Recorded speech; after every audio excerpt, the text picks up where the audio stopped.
to see who had and had not got the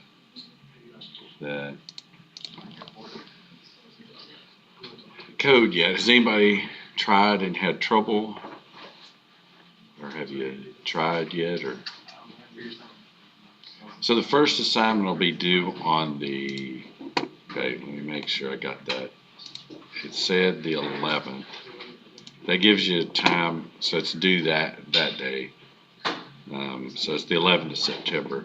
So it gives you time to go get the code and everything. If you have, let's see.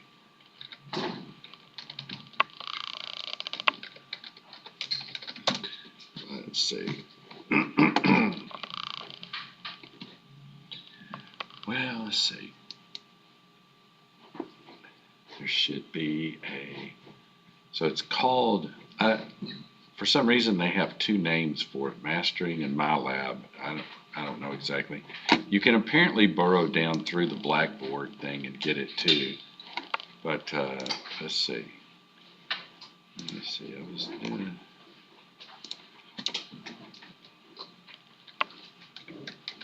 There is a.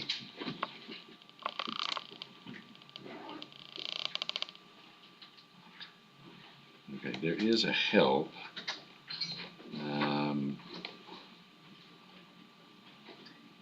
I'll go and this is one way to get there. Let's see, support home. Okay, so this is had one student in the last class said his code didn't work, so he's gonna go and look at this. So what I'll do is I'll put this into there we go, Pearson support, and do a submit. Okay, now move it to the top, or kind of close to the top. It looked like I had another one there. Let's see, web link. Let's see. That might be, here we go. That might be remembering from,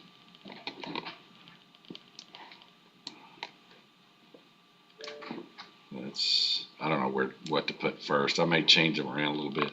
So if I click that, it'll take me here. So right now there's the live stream here. Here we go.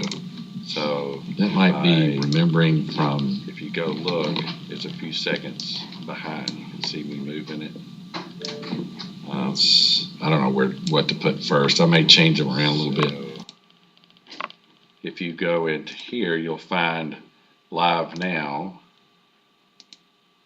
And then if there is nothing live now or nothing scheduled, this won't be there. Right now there's nothing scheduled, but what I'm going to do is schedule them a day or so ahead of time, so you'll see them scheduled. The titles are generally the course, so it'll be fluids or dynamics or statics, and then the date right under it. That's it, just to make it so it's simple. You don't have to think too much about it. This one, apparently, I guess I didn't stop the stream, so it streamed for an extra hour. So I may actually have to go edit that. So, but with that, let's go ahead and start getting moving here. So, chapter 1, well, I think I want to add something. I want to do something to chapter 1. There's something that is kind of interesting in my perspective. Okay, so this is going to be a weird lecture, but most of them probably are. So units of measure are kind of strange. They're kind of often overlooked, and so I'll elaborate and make up some stories. So if you go back to the old days, say 10,000 BC, there were units of measure back then. So essentially they were the length, which, if you had an animal pelt, you're trying to sell it. So that's an animal pelt. You're trying to sell it. If someone's going to buy a squirrel or a bear, somebody's going to know there's a difference between the size. So somebody came up with something. So you can go back to old literature and you can find stuff in cubits and this and that and all these different things. So eventually feet stuck, and I figured it had something to do with the size of someone's feet. So they're probably all looking at each other's feet, say, okay, this looks like a standard, so we're just going to make it a foot. So I'm making that up. So you had foot. So you had a measure of length. And then somebody else is coming there with big nuggets of gold, and so this guy's got big,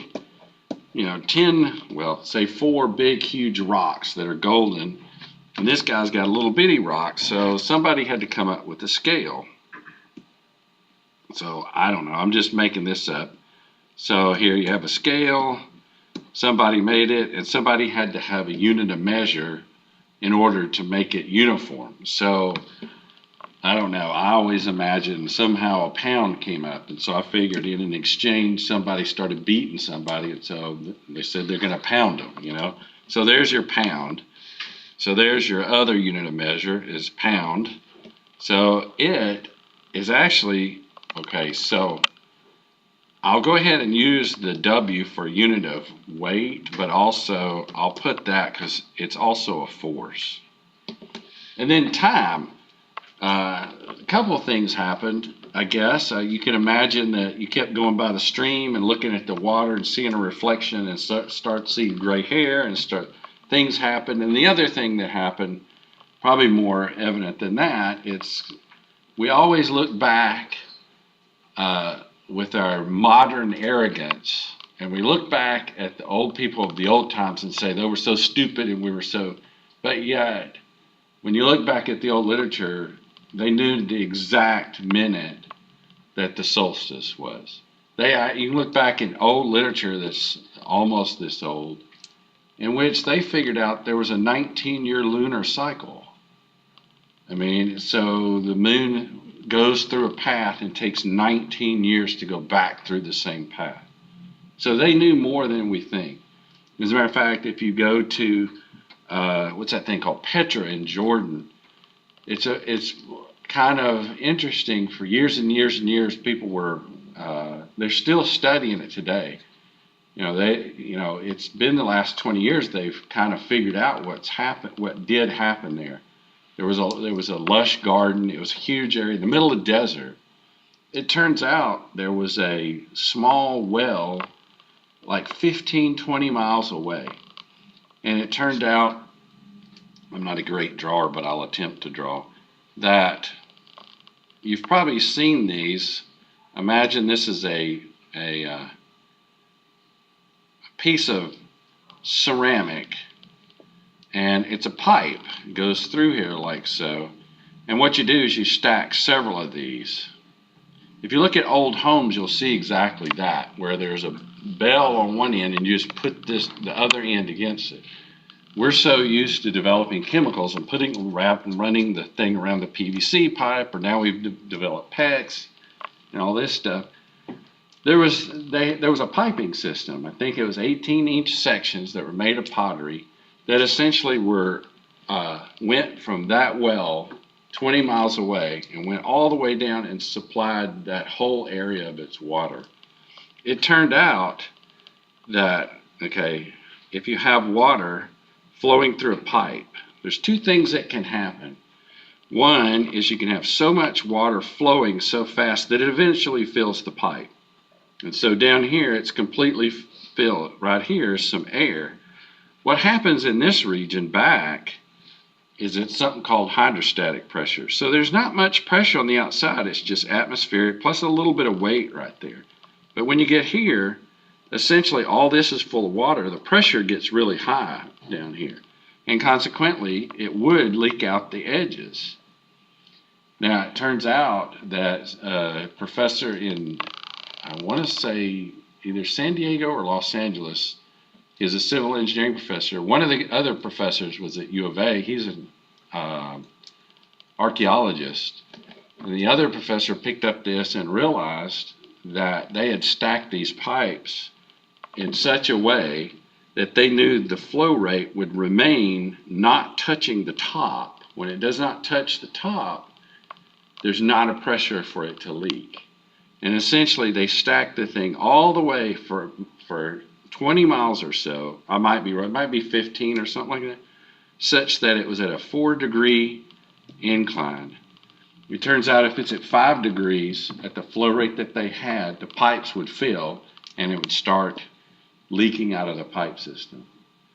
So they figured this out and supplied a whole community. I think it was supposed to be like 20,000 people. At that time, that was like having probably about 1 million people, because it was a lot of people. If you look back through history, you'll see a lot of stuff like that, where even in modern technology, we can't repeat what they did. So when I hear people talk like that, I start thinking, okay, this is coming out of complete, absolute arrogance. And generally, I just walk out the room, So I've gotten really good at walking out of the room in a lot of cases. Being a professor, it makes it pretty easy to walk out of the room. So in the meantime, back in those days, they had developed a unit of systems that had feet, pounds, or a length. I'll call it a force, but back then they were calling it a weight. But today, it's moved into the concept of a force. And they had time. And everything was based upon trade, not necessarily the dollar, but everything moved out of trade. There was no other reason to have a unit system at all, except to exchange goods, and create a society out of it. Now, it wasn't until Newton came along that we realized there was something else stuck in there. And it didn't get accounted for. Now, if you think about it, I ask this question often. So let's say in Denver, and actually go up to Denver, or, you can go higher than that, but let's say you're a mile high, and gravity is less. So this vector's bigger, that one's shorter. So the weight is less, right? So why did they not pick that up?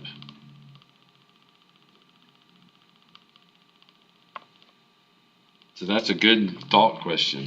Why did they not notice in the archaic times that there was not a difference in the weight on Mount St. Helens, or what was the other, Mount Everest, 20,000 feet, versus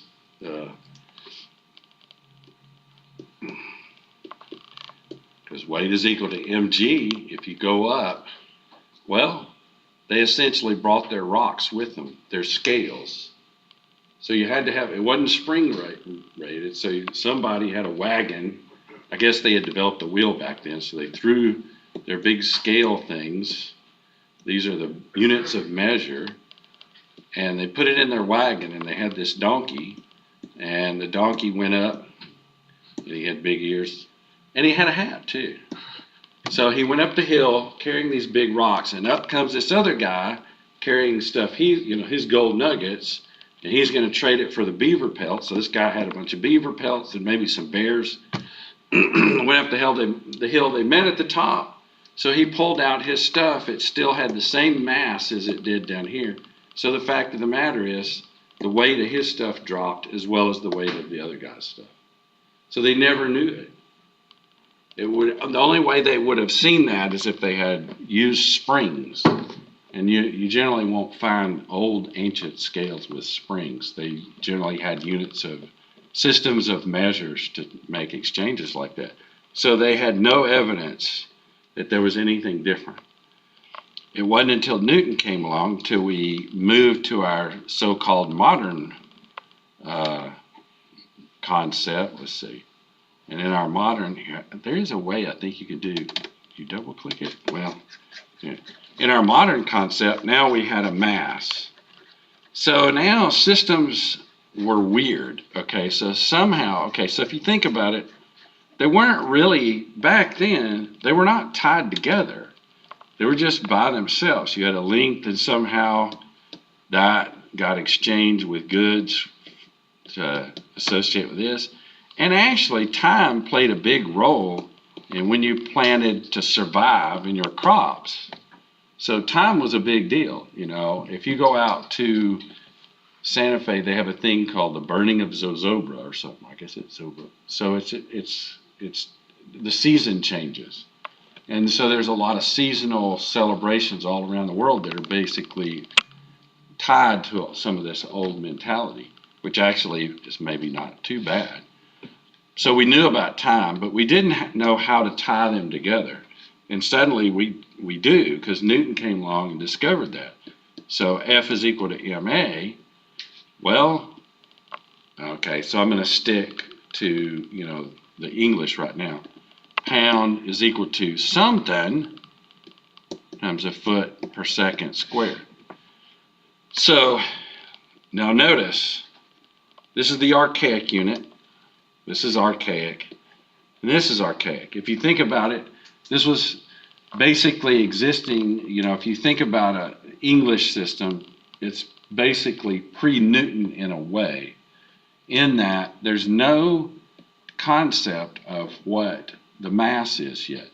So when Newton came along, they had to derive it. They had to think, okay, what am I going to call this? And so I imagine a bunch of professors are standing around watching slug. One of them is watching a slug on the ground, and so he calls it a slug. I don't know why they call it a slug. That's the dumbest name I've ever heard. But they call it a slug. And so this was basically a derived or concocted. It wasn't derived. It was concocted, really. It was just somebody plucked it out of the blue. And so you have these archaic systems like that. Here, let me see if I can. I guess I have to click. I don't know what's going on there. Go away. It's like you can do 2 or 3 things. I used to be able to erase everything all at once, like by hitting one button, but apparently I don't know what that button is anymore. So if you look down here, what you'll find, systems of units. Now notice what he's done here. He's, of course, he's done this, and he says U.S. customary FPS. I'm assuming that's a foot, a pound, and a second. Notice what he does. He boxes 2 of the terms here. And these are the contrived, I'll say, I mean, he'll say derived, I'll say contrived, because it's not necessarily derived. These are the derived or contrived units. Now, what's different here is in honor of Newton, they decided to name this one. So what it is, they went back and said, well, we're going to come up with a unit of mass and call it a kilogram. Now, that's related to water and its boiling point, all this sort of stuff. The second remains the same in both. It was kind of funny. And then the meter has, you know, it's basically tied to something else that's universal.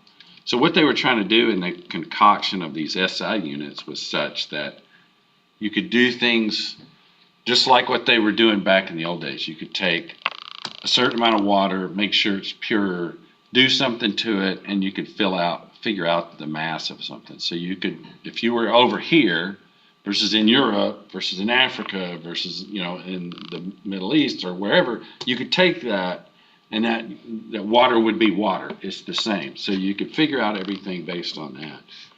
I'm not sure about, I really don't know about this one, but essentially the birth of units as we see it, and from that point, F is equal to MA, yeah, you can put in the number 2, and you can put in the number 5, and then you can get the number 10. So what?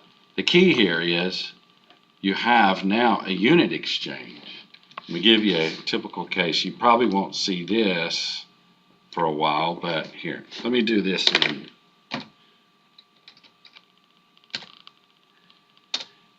Not that I'm going to save it or anything. Oh, I got some stuff left over there anyway, but I'll just scroll down the page. And then I think I can do like that. That is weird. Okay, there we go. Okay, so if I turn this off, okay, do I have that? No, I've got to do, boy, this is getting to be. So if someone were to say, I want a pressure, what's general pressure? You've heard, when you're pumping up your tires, what do? What's the pressure you put in there? Around 30 PSI. So pounds per square inch. But let's go ahead and change that to pounds per square foot, because that's often more accepted in calculations than pounds per square inch. So you got that. Now in fluid mechanics, it turns out there's an equation that gets combined together, but you don't even have to go there. You can do this, mgh and 1/2 mv squared. Have you ever seen those two? Okay, so let's just look here at these two and see what we have. Okay, these are existing in the same equation, right? Usually, you know, energy in and energy out. You take a ball, you drop it, then it speeds up and all this sort of stuff. So you've seen that somewhere. So these are supposed to be in the same equation, either plus or equal or whatever. Doesn't matter. They're the same equation. So let's just, I'm going to go ahead and do the SI of this. So I've got a kilogram, a meter per second squared, and that's H, so I got a meter. Okay, so what I get out of here is a meter squared. Did I do that right? Tell me if I'm doing it wrong. I did not drink any caffeine today. I'm not going to carry the 1/2 because it doesn't matter, but what I've got here is a meter. No, that's the mass. That's the kilogram. Huh. Oh, come on. Oh, wait, that's right. I'm not in that. Okay. So I got a kilogram, because that's the mass. Too many M's. Okay. This mass gave that. That G gave that. That H gave that. You're supposed to check me. So I got a kilogram, and then I got a meter squared, second squared. Oh, geez. This didn't work out quite right, because they exactly equal each other. Well, that really. What about this one? Force times distance. Doesn't that end up in there? You heard this one, 1/2 K X squared. That's for the spring, right? Okay, so let's take that one. This was boo, this didn't work out very good. Let's take this one. So, what's the K? Okay, so the K is the spring stiffness, the slope. So if this is, okay, so I'm still in SI, so it's newtons, and then you push the spring. Well, if I'm pushing it, I've got so many meters, so my slope is going to be my K, right? Does that ring a bell? So the K is going to be, well, I didn't mean to put equal there. I meant to say the slope is the rise. Let me see if I can sort of etch that out. Over the run, or newtons per meter. So now I'm doing the 1/2 K. I'll turn that into a K. And then X squared. So I've got a newton meter. That's for this. And then I got meters squared. Now I got a real problem. Because this thing, you know, you got the mgh. You got another form of energy is 1/2 mv squared. Well, that wasn't very. And then you got this other 1/2 k x or delta squared. Depends on who you are, whether you want to put that as x or a delta. But somehow this has to be that. And you're looking at it for a second and you're like, okay, something's terribly wrong. You're staring at this and you're pulling your hair out. It's 12 a.m. You know you got a test the next morning at 7 because you were fool enough. There isn't a 7 o'clock class, is there? Okay. I looked the other day and I noticed there wasn't very many 8. Anybody got an 8 o'clock class? Wow. I looked at the class schedule thing and there wasn't very many. Okay. Maybe I looked the wrong place. Okay. So you got that. How can you get these the same? Are they the same? So if someone were to give you, let me just recap. Kilogram, meter, squared, second squared, Newton, meter. Well, I could have got rid of one of the meters. So if you don't mind, can I go ahead and get rid of one and just say Newton meter? Okay. So now you're stuck. You're really mad. You're angry until you realize this isn't just really an equation that you stick numbers in. This is the creation of a unit system. So if I had a Newton, it's the same thing as a kilogram per meter, not kilogram per meter, kilogram meter second squared. Sometimes you shouldn't listen to me, you should just pay attention to what I write, and then that way you'll be at least half right. So I'll write the right thing half the time and say the wrong thing, and then when I'm writing the wrong thing and saying the right thing, you'll know when to listen or watch. Okay, so you take this, sorry I put an extra T there, it shouldn't be there. Stick that back in there, and what do you get there? If you take that and this together, you get a kilogram meter second squared, drag that next meter, and so what you end up with is a kilogram. This thing becomes a kilogram meter squared second squared, which was exactly what that was. So in fact, you should look at this as though it's the creation of all unit systems, and it translates anytime. Think about it like this. Anytime you see two items, they're interchangeable. The two items are the mass and the force. You will never see them together in any unit, in any physics problem. I'll give you a case in point and what I mean by that. Okay, so somebody can tell you density. What's the units of density? Remember it's a mass per unit volume, right? Okay, so say kilograms, so many kilograms per meter to the cube. You've seen that somewhere in physics, and so it's not necessary. I'm just trying to get you to think. Okay, so if somebody said, well, this is so many kilograms per meter to the cube, or whatever the mass, slugs per foot, there's two ways you could write that. Okay, think back.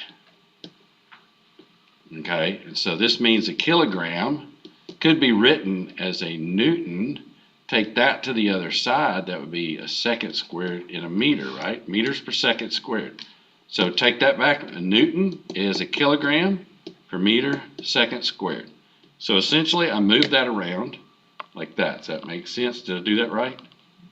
Took the kilogram, flipped around. Now I'll stick this in here and tell you there's a new unit of density. That makes absolutely no sense. And what it is a Newton. I'm sticking this over here. A Newton second squared over a meter to the fourth. There's your density. Does that make any sense to you? But guess what? What did you do? Anytime you see that, you exchange it. Now here's what I mean by you'll never see them together. You'll never see some object or something in which both the density and the force are together. Say, well, I guess you don't. Well, okay, so that's the density. Okay, so let's, in other words, you might something Newton's second squared, I'm just making junk up, meter to the fourth kilogram. So the units of this special number, the whatever, is this. It's either going to have a Newton in it, or it's going to have a kilogram, or a pound and a slug. It will not have both. If you see both, something's terribly wrong. You need to convert one to the other. So the other way to think of it is, okay, we just talked about pounds per square foot, right? Well, that's the same thing as a slug foot second squared over a foot squared. So it's this. So you think of pressure like that. PSI. I'm going to go do PSI. Pound over a square foot. You take a square foot and put a pound on it, and that makes sense. That's the pressure. Does this make sense? It doesn't. But F is equal to MA. moved you from one to the other. So the unit system is more intricate and more valuable to you than you think. And so generally I spend one period, usually it was the first period doing that, but I've done things weird this year. So does everything I say make sense? If it doesn't, I guess I just close that down. So to me, what you should think going forward is to realize F is equal to MA can become more valuable than just in physics 1 or whatever it is. It's your friend on out into wherever. Now you're going to face something very, very bizarre when you're taking thermo. And this is what happened throughout the years. During the era when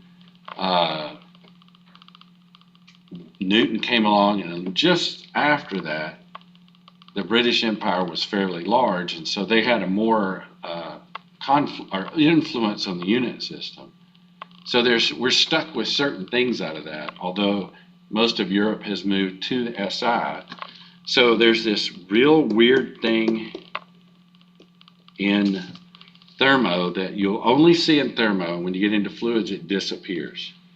And it's this. So what you're used to seeing, or you see in here, is this, right?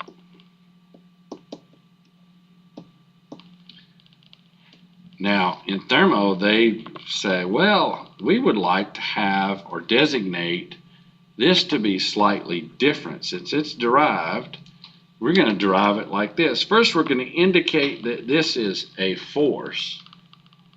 And then they're going to do something really weird. They're going to say, well, there is a pound mass. And then that makes your mind twist, because a pound mass is not the same as a pound force. And then what you've got is Newton's equation becomes this over gravitational constant, a conversion constant, which is essentially, 32.2. It's so bizarre. Your mind will twist and become very angry. I kept thinking, I don't like thermo just because of that. The rest of it's great, but I just didn't like it because of that. Now, if you put that down there, how do you get this to cancel out? This is even more bizarre. So if you look at this, it's not only a unit equation, it's a numeric equation. So in other words, 1 pound is equal to 1 slug. This is the way they built it. 1 feet per second squared. And everybody was happy. We generated a slug. Makes common sense. I don't know why they called it a slug, but don't call it a pound mass, because it's not the same. But if you take this, all these units cancel out. These do not. So guess what they do? This is weird. Pound mass, feet over second squared, pound force. And that's your G sub C. And it makes you want to barf. Because you're left with this legacy that's stuck on you and bothering you. It's like stepping on bubble gum in the heat of the summer and you can't get it off. It's awful. And then you come up with a British thermal unit. Oh, that's in thermal. British thermal, we've got so many British thermal units and so many tons. I've been staring at my air conditioner, and it doesn't weigh a ton, but it produces 2 tons. So what about the German thermal unit? What about the United States thermal unit? Where did those? So instead, now, there are things like kilowatts, and at least we're kind of stuck. You go to your meter and it says you've used so many kilowatts. You go inside and your unit is rated so many tons, which is 12,000 BTUs, and so we're strapped. History has tied us to these things. So anyway, when you get to thermo, just be aware that your mind will be turned sideways with this goofy G sub C. What is ironic is at that time, and this is the part I love, at that time they say, well, did you know that the entire time it was written this way anyway? And it just so happened that all the times you've used it, it just happened to be one. And I keep thinking, oh my God, what sort of delusion are you under? You know, because you can do anything you want. Well, I want F is equal to MA times C to the T times E to the F. Oh, and by the way, C to the T is equal to 1 and E to the F is equal to 1 until I decide it's not. And I can just rewrite the whole equations of physics. It doesn't work that way. That's the thing, you know, physical laws are not repealed. There's not a judicial system for physical laws. They keep happening. People try to keep changing them and it doesn't work. So it's the only thing in the universe I think is constant.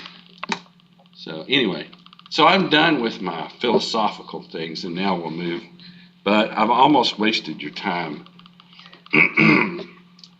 Usually I'm pretty boring, so if I'm entertaining, it's basically a fluke. So, okay, so that's the only thing there really is on the numerical calculations. That's talking about, you've seen all this before. You've seen, there's a thing in here about, okay. All right, so here he's talking about kind of what I was talking about. He has a nicer term for it, in which the units will all cancel out. Significant figures, there's a lot of people that really get angry about this. I don't particularly do because I live mostly in the computer world and you've got a lot of digits. The more digits you can carry, that's better because it's very easy to carry them in a computer. But some people think back to the olden days when they want to carry like 3 significant digits. And what is a significant digit? Then you got round off, and then you're just getting into, you know, kind of useless stuff. I don't even know what they have for examples. Oh, okay. So, but here, I have enough time to introduce us to a couple of concepts of scalar and vector. Here's the way I'll do it. Let's see. I've already lost my here. Okay, so difference in a scalar and a vector. You're hungry. It's getting close to 12. Somebody says, where did I go to lunchroom? And so here's Rothwell. Oh, wait a minute. That is where we are, I think. So we're in Rothwell. The building's kind of sitting like here. And we're over here in this far end, and here's your parking lot, right? Does that make sense? So the parking lot's right there. I guess there's one right there, too. So you can turn in, you can park right here. And somebody says, well, parking lot's about 200 yards. So there's 30 of us, and we all disperse, and we're all walking 200 yards. Maybe that's a little bit more than 200 yards. So we're walking about 200 yards, and like, okay, so he said 200 yards, and I've got a special thing. So each of us ends up over here. Only these people ended up in the lunchroom. So what's missing? Direction. So, you know, if you want to know coordinate system, let's see. There's north, and there's south, and then there's east and west, or is it east and west? Isn't that it? So there's your X, there's your Y. So actually you knew this all along. You've been looking at Google Map for I don't know how long. When you draw a vector, I mean, when you're looking at a vector, it just has, I mean, in the old days, when you're talking, most of the time they would tell you, somebody would say your direction is associated with so many degrees associated with the east. And now it's a little bit different. But, you know, vector, say a vector V has basically, in 2 dimensions, has some value of X plus some value of Y. It's that simple. Now you can get any more complicated than that. You can show anything, but you have to have a direction associated with it. You have to know how many feet to walk. We all walk the same amount. Each one of us ended up, but more I don't know how those people end up the right place. The rest of us are still hungry and getting angry because we're hungry. Do you get angry when you're hungry? I just fall down. So the rest of us are hungry, and now we're looking for our cars. So yes, in fact, the difference between a vector and a scalar is one has direction and distance. So there is scalars inside of a vector. Scalar itself was the 200 feet, or yards. Didn't I say yards? So 200 yards. So that's a scalar. It's just a number. So if there's no direction associated with it, there won't be a vector out of it. There's another thing called a tensor. A tensor is a multidimensional vector. It's kind of weird. You'll see it in mechanics of materials, for example. And I'll just go ahead and show you this because you're going to face it eventually anyway. You have this cube, right? So what you'll find out in this course later is we imagine that we slice things in half. We create a vision in our mind. We slice the table in half to see what the internal force is if 40 people are sitting on it, and we don't want it to collapse. We need to calculate what it would be. So when we do that, we slice things apart. And we might have three, in this case, we have 3 coordinates, right? So we have, in this case, we have 6 faces left open to us. But something's going to happen on each of those faces. So it turns out the internal force may pull this direction, it may pull this direction, and it may pull this direction. So where are the directions coming from? There's 2 things. This is the x face in the x direction. 2 directions. No longer a vector by itself, a tensor, 2 directions. What is this one?